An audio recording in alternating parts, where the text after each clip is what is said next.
All right, now we're going into the webinar funnel. The webinar funnel is one of the best funnels to build if you want to grow your business, if you want to grow your revenue. Now, it's also one of the more complex funnels to run because it has so many moving parts. Okay, so if you're a newbie, if you're if you're not advanced and whatnot, you may want to start with something like a lead magnet funnel or a book funnel or even a free plus shipping funnel, and then you could have a webinar funnel on the back end because this has a lot of moving parts. Now, with that being said, I've helped some entrepreneurs going from $1,000 per day in advertising to up to $7,000-$10,000 per day on ads with a good ROI. With a 2-to-1, 3-to-1 ROI just by running cold traffic to a webinar funnel. So just one offer, just one thing. Now, the reality is that the webinar needs to be good and the rest of the stuff needs to be in place too. So that's what I'm saying, that it's kind of a complex funnel to build. But once you have it running, once you have it once you have it like ticking, it can be really, really powerful for your business. So it's pretty straightforward. You send people to a webinar registration. You can do this with both a live webinar or a pre-recorded webinar. The stuff will be kind of the same now with some changes. So you will have the webinar registration, you will have the thank you page, and on the thank you page, you will send them a confirmation page. Now, let's say that you're running a live webinar 2 days from now. What you want to do is to send them some additional value, and these are called pre-framing type of videos or value videos. So you will send them like video 1 or video 2, like tomorrow you will send them a video, the day after you will send them a video, and this will effectively be a part of your funnel if you're doing a live webinar, or if you're doing a pre-recorded webinar that has some time on it. So for instance, let's say that you're doing a webinar every Saturday, which is pre-recorded, you still want to send them value videos. Now, with that being said, if you have like every 15 minutes or every 10 minutes, even a webinar running every 10 minutes, this is something that you want to get rid of, just because of the fact that you do not know when people will be jumping on, and they only have like 10 minutes, so something that you want to have in mind. Now, once after the webinar, you want to send them a couple of emails saying, hey, we're going live today, hey, we're going live in 1 hour, hey, we're going live in 15 minutes, whenever you're doing this live, or pre-recorded at a set day of the week.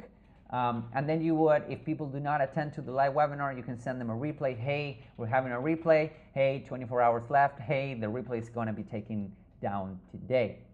So both the live webinar and the webinar replay will go to an order page, right? And the order page will be can be super simple. The reality is that both the live webinar and the webinar replay will do most of the selling for you. So you don't need to worry about having a really long sales letter. Some people do, some people don't. I just like to send people to my order page. And then for people that visit the order page but they do not buy, you will have a countdown sequence in terms of the scarcity. So let's say that you're doing your shopping cart closes after 7 days, then you will want to send them an email a day, and then on the last day of the sequence, you want to send them like 3 or 4 emails saying, hey, your offer is expiring tonight, your offer is expiring, and you can send them on the countdown sequence. You can send them like testimonials, additional training, and whatnot.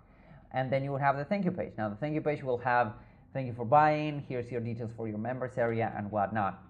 So it depends on the numbers here, depends on, if you're running a live webinar or an every 15-minute webinar. So what we have found is that if the webinar registration is about 20% or 30%, that's usually good. The attendee rate, the attendance rate, if you're doing this live, the attendance rate should be around 25 to 30%. The webinar replay is going to be a little bit less. That is if you're doing it live, or if you're doing it every let's say every Wednesday, right, recorded. Now, with that being said, if you're doing this every 15 minutes, the reality is that we have seen that the attendance skyrockets. Like, you can expect like a 60 or 70% attendance rate, but the conversion rate on the webinar will go down. Because if you think about it, for all of this, people need to save time on their calendars, they need to be ready for the presentation and whatnot. So they might be a little bit more inclined to buy your stuff, but that is something that you may want to experiment a little bit with. Okay, and the order page should be converting at a 30%. So all in all, if you have a webinar that converts at 3% from cold traffic, then you can really, really expand. And by 3%, I mean people buying on the webinar and people buying on the countdown sequence. Like you can expect a lot of sales coming from the countdown sequence. So, between these, the live webinar, the replay, and the countdown sequence, you should be expecting a 3% conversion rate if your webinar is really good. So that means that your webinar can scale massively. All right, so this is the webinar funnel. Go ahead, swipe and deploy. There are a million variations of a webinar funnel. This is like the regular, webinar funnel that you can find pretty much everywhere, and it's working. It's working really, really, really well.